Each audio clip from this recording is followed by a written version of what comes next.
Hi, welcome to How to Repair. This video is on washer dryers that will not dry on the tumble dryer cycle. Washer dryers are condenser dryers. They're different to the normal venting tumble dryers that you could have.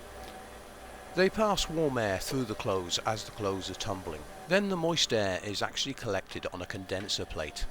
The pump then expels the water through the drainage system. I'll explain more as we go along.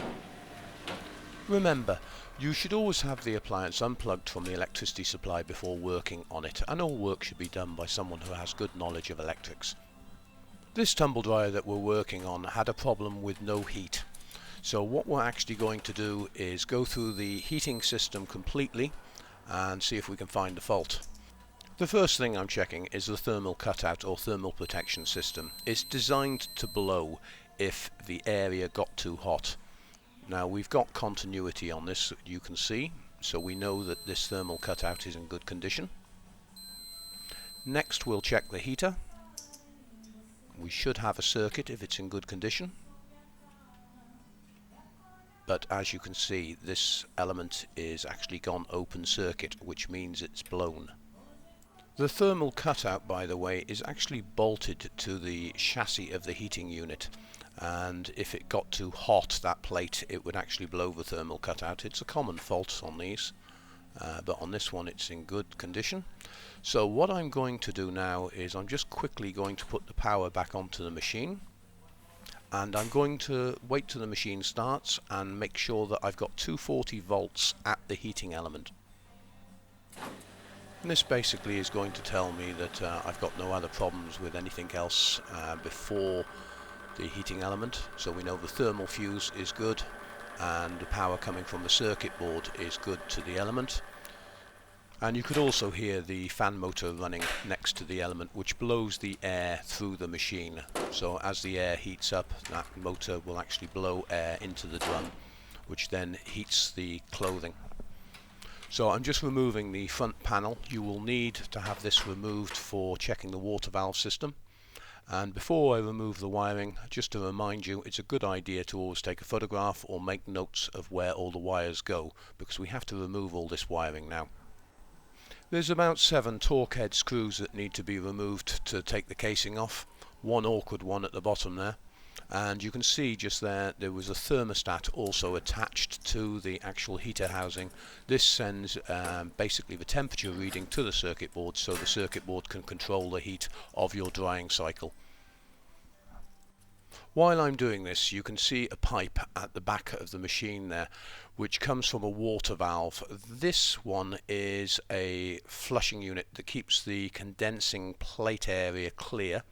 And there's another pipe which you can't see, which is at the back of the drum, which trickles water down the back of the drum, creating a cold area on the back plate where the warm moist air can actually collect and then turn from vapor into liquid, and then it trickles down to the bottom of the machine where the pump expels it through the drainage system. But I'll go through all this at the next part of the video. First we'll change the heater. So we've undone the bolts and the casing just comes off, and you can clearly see here where there's a bulge in the element, and that's where it's blown.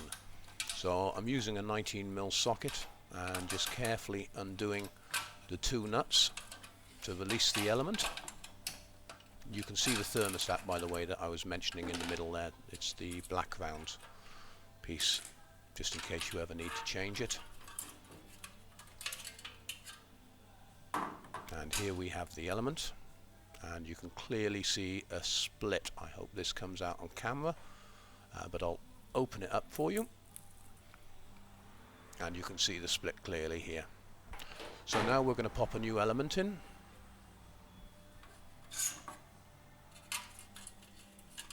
While I'm doing this, it's very important that you don't just fit the new element, you do check the 2 water valve systems which I was on about, which I'll show you in a couple of minutes. The reason being is sometimes the water valves fail, and basically no water is going down the back plate onto the condensing unit, and therefore it basically stops the condensing process taking place. Your clothes will be getting hot, but they're not actually drying. The reason being is the water is not condensing, so just bear with me and wait till I get to this point, and then I'll show you how to check the two valves. So just replace the torque heads all the way around, replace the wiring. If you follow the links above on this video, it will take you through to the full tutorial and also our product section where you're able to buy the parts that you need for this machine and many more. And if you can't find the parts that you're looking for, just contact us and we'll get them listed for you. There we go on that. Now the first pipe I'm taking off there is the flushing pipe on the condensing unit, and the second one is the trickle feed. There's two water valves at the back here. One of the valves you will actually have to remove the soap door, which I will show you how to do, but the front panel you'll need to see another video for this. I suggest you watch how to change a washer-dryer door seal on a Hotpoint. That will show you how to do it. So to remove the soap box, you need to undo the hose that attaches to the bottom. You need to just push out the pressure switch and make sure all the wiring's neat, and then just rotate it over. There are three water valves here. The one to the left is the one that we're concerned with. The other two are for the wash fill and fabric softener. And the first valve that I'm testing is the loose one. And this is the flushing unit valve, which goes to the back of the heater box. And it just keeps the condensing plate clear of any fluff. And that's good. The next one we're going to test is the trickle feed.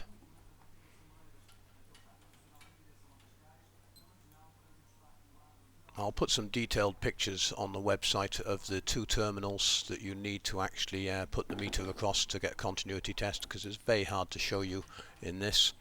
But basically here we have a new valve, and as you can see the continuity on the new valve is good where the old valve had failed, and the other two are fine as well. Right, now the next thing we need to do is just swap the valves over. There's two screws that you need to undo on the top of the soap box just to release the valve, and you need to be careful not to lose the little black seals, which I'll show you in a second.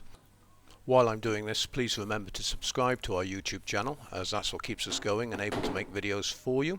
And if you visit the website, you'll also be able to join us at Facebook to get all the latest updates of different videos that we make. And there's the new valve fitted. Right, once you've fitted the valve, we just need to get the soap box refitted.